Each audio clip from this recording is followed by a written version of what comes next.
from where we are who we are because of some of the life experiences that we have gone through.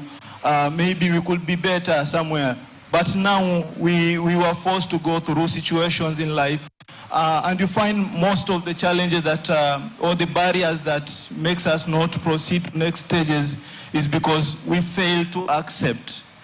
And by accepting, there are people also who accept, but they don't know what they're accepting.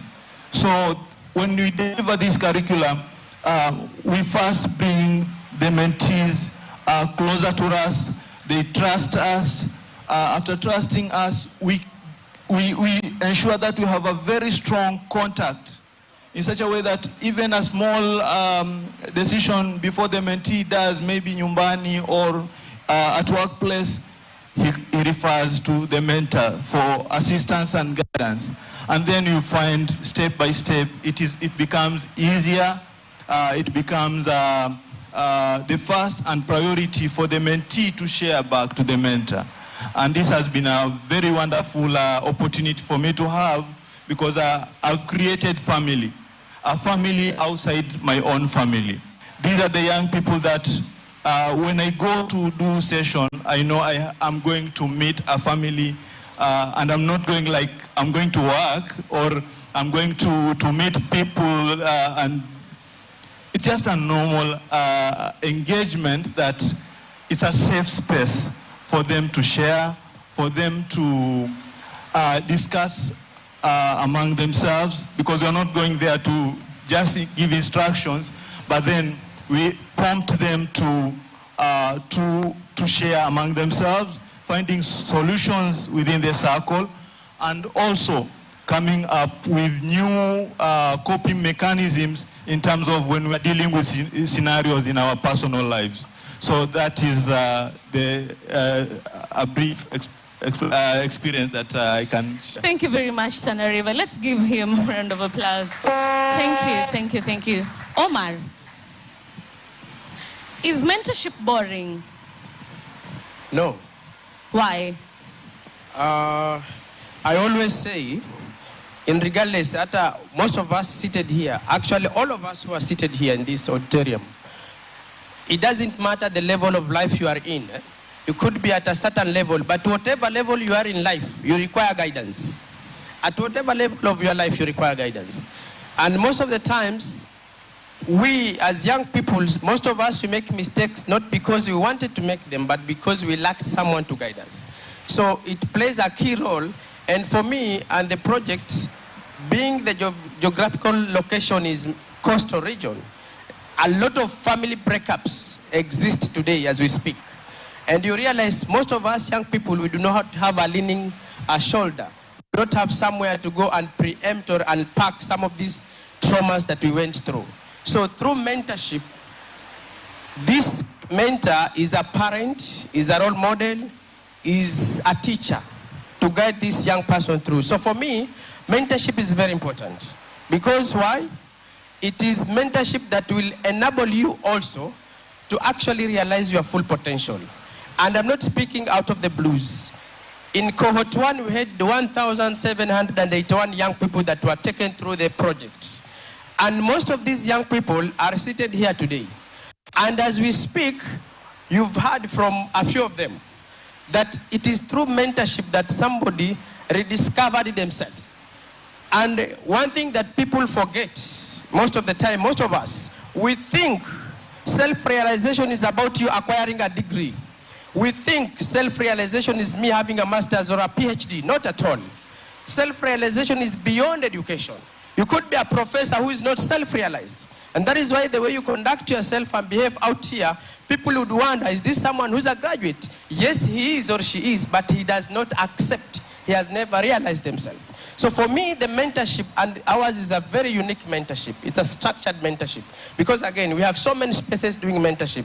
But for us, we do a unique structured mentorship that Tana talks about experiential learning. So it is through mentorship that as I speak to you now, I have discovered a number of things that were inside me that I was not using them before. Through case management, our young people have gone back to school. Through case management, our young people have opened businesses. Through case management, we have people here of open organizations. empowering. It's not that they didn't have ideas, but they wanting to make a move. My colleague Aisha always speaks about birds who decided to fly. And she always poses a question that 5 birds decided to fly. How many flew? And the answer is no, because deciding is the one thing and doing is another thing. So most of our young people, they had ideas, but they didn't have the spark to materialize that idea. And case management, which is the mentorship, it was brought purposely for such. Change their mindset, change their perception, change their behavior, and then be young people that they can see opportunity and grab them without someone guiding them moving forward. Because again, mentorship is that kind of a program where at a certain level you've been given guidance, then now you are self-aware. Because our 3 objectives, I only use them 3 words. The objectives are 3 in the curriculum. And the first one is to self-realize. The young person has to self-realize themselves. The second one, this young person has to accept who they are. You might have been through traumas in your tender ages, but do we live with those traumas? We need to progress further. And then the last one is to self-actualize, where this young person has to navigate. And now I will tell you something for free. Most of the young people are given opportunity without mentorship. They drop. Why do they drop? They were not prepared to have resilience, because in the workspaces, there are a lot of challenges that a young person has to cope up with. So yeah, I say yes. Mentorship is very important. It helps young people realize their potential. It helps young people actualize their dreams. Thank you. I think he's explained the whole program in such a short notice. I want to talk to you, Humphrey. You're teaching small kids. And I know for them, si kama sisi tuwaelewa. Wao hawaelewi. Umekuwa menti katika case management. Ile empowerment ambao umepata katika case management inakusaidia vipi kufunza wale watoto? Na is it hard sometimes? Saa zingine inakuwa ngumu. Na ikiwa ngumu unafanya nini? To that point, I'll concentrate on resilience. Resilience. Yes. Case management program has empowered me, and I've gained resilience to bounce back setbacks that seems to hinder my processes or my plans. So, profession, it's a call from God, right? Because children have their way of communication. It is different from how Omar is communicating or from how you communicate to me. So you have to understand their language, right? So according to me, case management, in the terms of resilience, I really thank you for that. Thank you. Yeah. Resilience. Ukianguka, unasimama tena. Hakuna kuanguka ukaya hapo chini. Hakuna mtoto kuinua. Ukianguka, unasimama, tunaendelea na hii safari. Si ndio? Hakuna kuanguka nayo kabisa ukibaki chini. Unaanguka chini na unasimama. As Ali is taking for me 2 questions from the crowd, Ali Manzu, I would love you to take 2 questions from the crowd. As I listen to Miss Sleiman, lazima case management tufanye kutoka Swahili Pot Hub Foundation, ama you can do it anywhere? You can do it anywhere. Kwa simu? Kwa simu, kwa ground pia, mtaani. By the way, mtaani is the best. You should have street talks out there. People are depressed. Youths are depressed out there. It doesn't matter the kind of distress you have. People have different kinds of distress. Kuna mwingine anateseka na familia, kuna mwingine anateseka na pesa, kuna mwingine anateseka na mapenzi. They all need mentorship.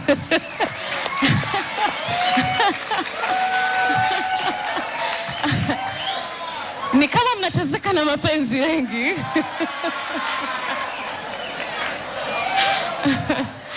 We all need mentorship. That is what she says. Na anasema mentorship pale mtaani ndio nzuri zaidi hata kushinda yeye hiyo ofisi.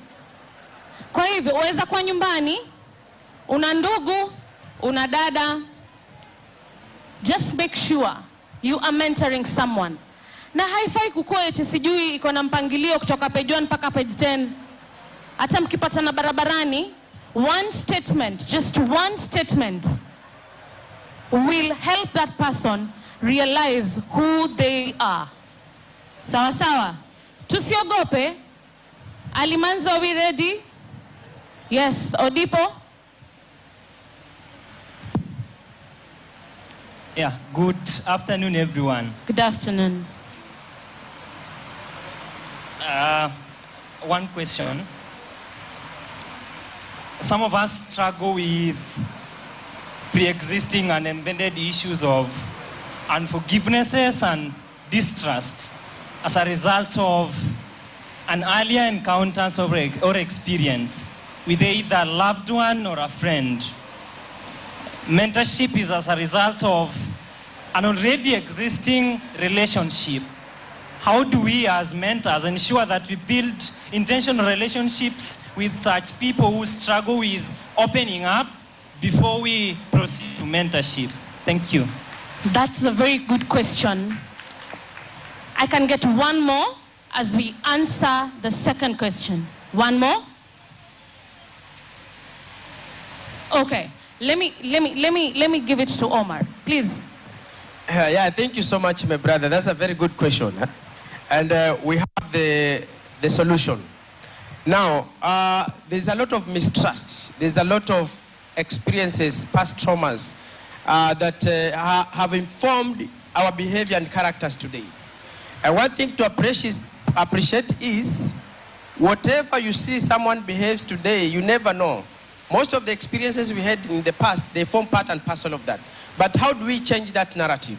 In our setup of the program, we do it in a unique way. First, we avoid teacher-student setup in those sessions. That is number one. Because the moment someone is a teacher and the other one is a student, then there's a gap. And that gap will make someone not open up. But beyond that, we create that environment as a safe space for people. But even if we create safe spaces for people, we appreciate that not everyone will open in the same day, in the same session. People open up in different ways.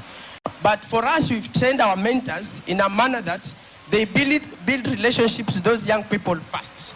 Because most of those things is because we have seen in the sessions, people confessing that they had this, but they had no one to share to or to share with. So they have been dying with those issues, past experiences. Why? There was no one to be trusted and be given such information. But in our sessions, we try to make the space safe, and that is why it's a peer-to-peer learning. And then the way the curriculum is designed itself, it creates a safe space for those participants, the way it is designed. So yours is just to make the step to attend the session. After attending the session, you will discover with the time you get to open up by yourself. Because I remember, Nancy, we were having a session at Jomvu, and there's this one psychologist, actually a practicing professional psychologist. But after the session, she confessed there has been a lot that she thought she has lived past, but still she had not accepted. So the session will give you an atmosphere that is so conducive that will enable you to create trust, but trust is a gradual process. Building trust is a gradual process. It's not a one-time thing. Thank you so much, Omar. What I will tell you is, nakosa kujifungua leo, nikuambie venye mimi nimepitia mambo nimepitia. Lakini when you give me a friendly environment, be my friend, definitely at some point, I will open up. And remember, huambii huyu mtu shida zako ndo akusaidie. Eti sasa ndo akupe pesa ama akupatie a solution to your problems. Unaambia huyu mtu tutafute opportunities pamoja as friends. And the minute we learn that a mentor and a mentee are friends and we are growing together, then we are getting somewhere. The minute that we stop what we think eti mentor anafaa anipae pesa, mentor anafaa sijui anipatie kazi, a mentor should only be your friend for us to get solutions together. For us to get solutions together. I hear there is one more question. Yeah. Yes, Umi. All protocols observed. Good afternoon, everyone. Okay, my name is Umi Sadiq. I'm a youth advisory group member under the Global Opportunity Youth Network, GOIN. Actually, mine is not a question, but I just want to appreciate. Yeah, first of all, I want to appreciate our donors, the Conrad Hilton, because they've given us an opportunity, an example of me and the rest of the mentors, to be able to achieve the goals that we wanted to do this year. Because I believe, or we believe as mentors, if you're not making any impact in the society, you're walking a busy road. Second appreciation, I want to appreciate Swahili Port Hub. And I really inspire if whatever Swahili Port is doing, county government of Mombasa could be able to collaborate with them, because in Mombasa, sisi kama vijana, we are tired of hearing our brothers being killed each and every day because of mob justice, because they don't have people to inspire them. But whatever Swahili Port Hub is doing, by inspiring mentors and giving them room to change mentors. Like, for example, I'm really happy because one of my mentees is part of the panel. Thank you. And the last person I want to appreciate, my boss, Hillary. I'm really grateful to be sitting next to him. Thank you very much. Yeah. Thank you very much, Umi. Finish, please. So I want to take an opportunity to appreciate Hillary, because he was telling us, please appreciate your APAs, but he's forgetting himself. Thank you so much, Hillary. May God bless you so much. Thank you. Thank you very much, Hillary, for being a good mentor to all of us. And mentorship is a change that has a very huge wave that we are not even seeing. It is going to create the biggest change that we are looking for in our country and in Africa. One from him, and then we close. Yeah, thank you very much. My name is Salim Ali Mohammed. Me, I really support mentorship program. Vile ni mzee na nimeona hizi mentorship program, na nataka kumrecommend Sheikh Omar kwa sababu yeye na mentor Mahmoud, he used to come to our mentorship program here ambayo inaendeshwa na Masjid Mandri under the chairmanship of Sheikh Babwali. Kwa hivyo, na pia tunapenda kupata more mentorship program. Sisi tuko na Mewa Education pale, tungeweza kuwaalika ma mentors wengine waje watuhudhurie kule na watupe mawaidha zaidi. Na tunamrecommend sana Swahili Port. Asanteni sana. Asante sana. We are finishing this panel, so I would want from there, each one of you, give me just one statement to conclude this. What do you have to tell the mentees seated on the other side? On my side, thank you, madam. I would like to urge the youth in the space right now and those who are hearing me. Case Manage program is a free that will not pay anything. Kindly, if you are not here, you have not yet undergone this program, enroll and will see the benefits. Thank you very much.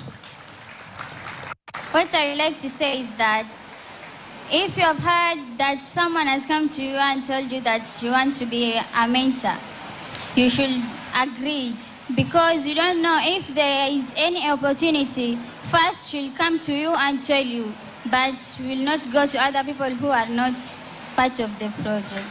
Thank you. Omar? Thank you. Maybe Nancy, before I say something, I wanted to explain, I'm informed that in the crowd, there are people who are new to the case management. So if you'll allow me some latitude to re-explain a bit about the program, then I give my parting shot. Is that okay? How many minutes? One. Because Jana River explained. Now you, Sisitiza, 1 minute. Thank you. So the case management project is a mentorship project. It is a 3-year program that is targeting to mentor 20,000 opportunity youth during the period of 3 years. And for us as Swahili Port, an opportunity youth is a young person who is not in school. An opportunity youth is a young person who is not in employment or any form of training. What we do, we have it's a structured process The implementation of the project is done in partnership with the groups called Youth Hub Networks at the grassroots level. Youth Hub Networks are a small organization based in the grassroots where this project is anchored. Why?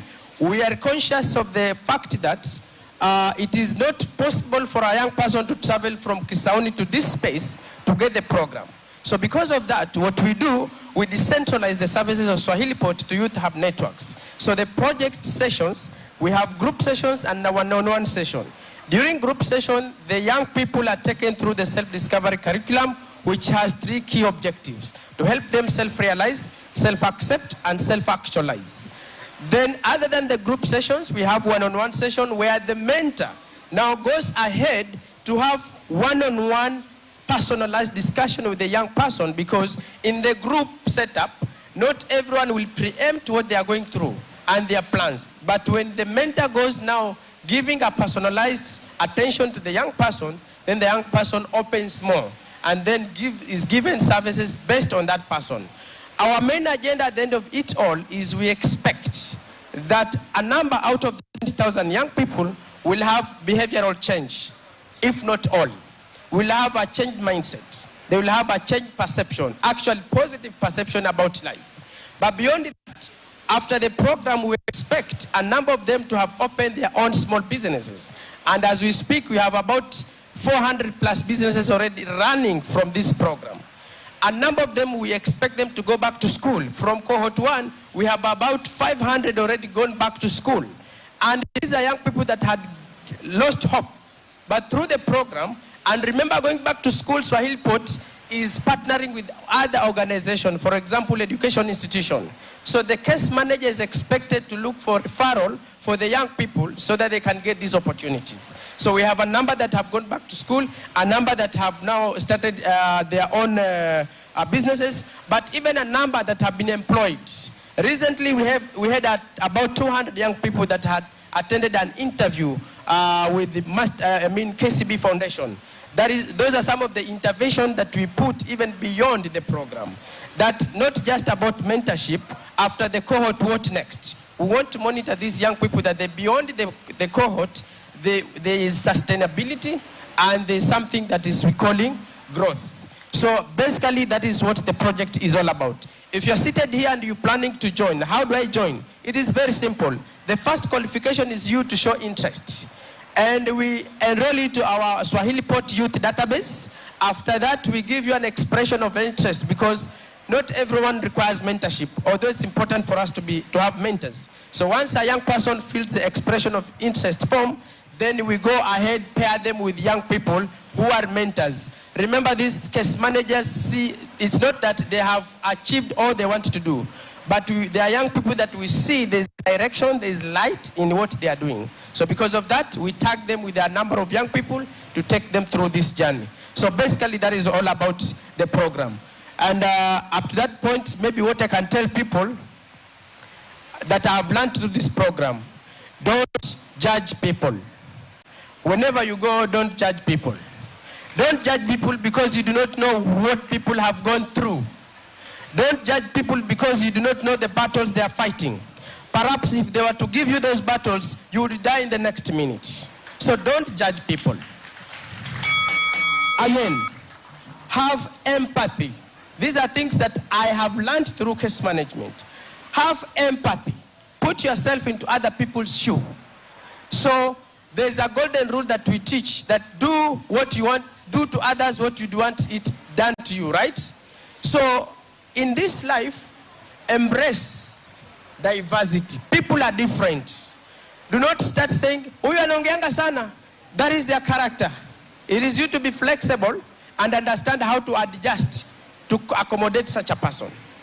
Huyu akona kiherehere is not your problem. The problem is you. If you know how to live with people, then you will not have a problem with anyone else. Thank you. Thank you so much. And I want to appreciate people here.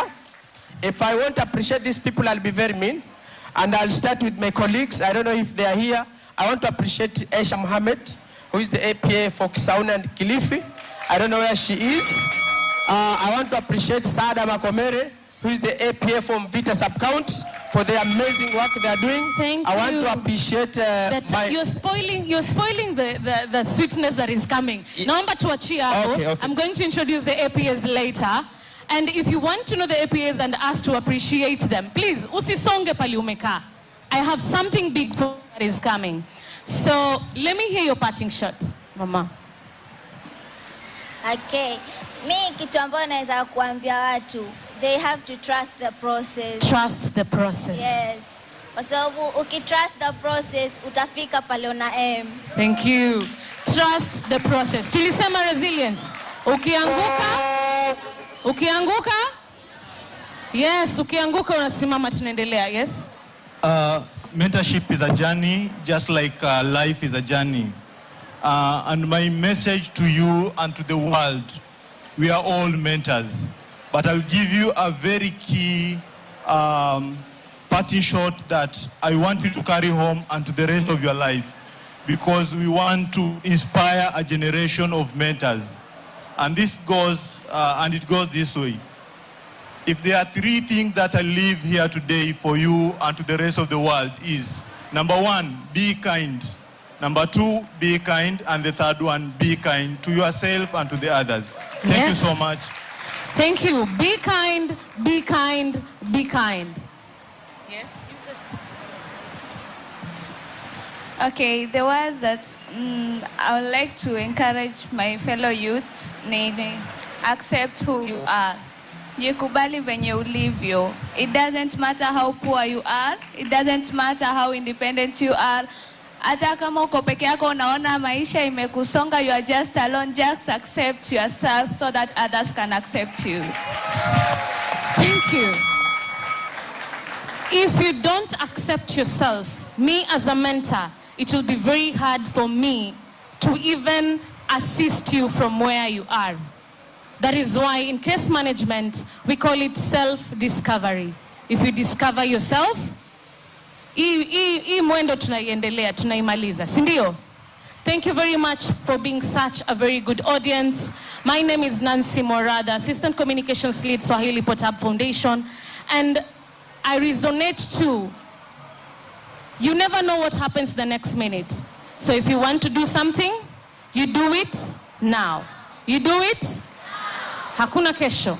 Hujui saa kutoka hapa nafanya nini. Lakini if you want to do something, do it now. Thank you very much and may God bless you all. Asanteni sana, makofi kwao, bila shaka mentors na mentees, mambo ya faida sana, na shukran sana kwa kuweza kufika siku hii ya leo na kupeana pia motisha kwa vijana ambao wako hapa. Bila shaka ni kazi nzuri sana mnaoifanya hivi kwa vijana kama hawa, manake kama tutoinuana sisi kwa sisi, hakuna mwingine atakayekuja kuwainua hivi sasa. Asanteni sana. Asante sana Ali. Naam, hivi sasa kitakachoendelea ni kuwapisha kidogo tu entertainment ambayo inayokuja kwenye muda usiokuwa mrefu. Jamaa ametoka Tana River kule, wakaamua waje sehemu hii. Pokomo Cultural Dancers ambao wako hapa hivi sasa na wanaanza kucheza ngoma zao. Labda tuwape fursa pia wao kiasi ili waweze kutuentertain. Mnaweza endelea. Ingieni ndani tafadhalini.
Asanteni sana.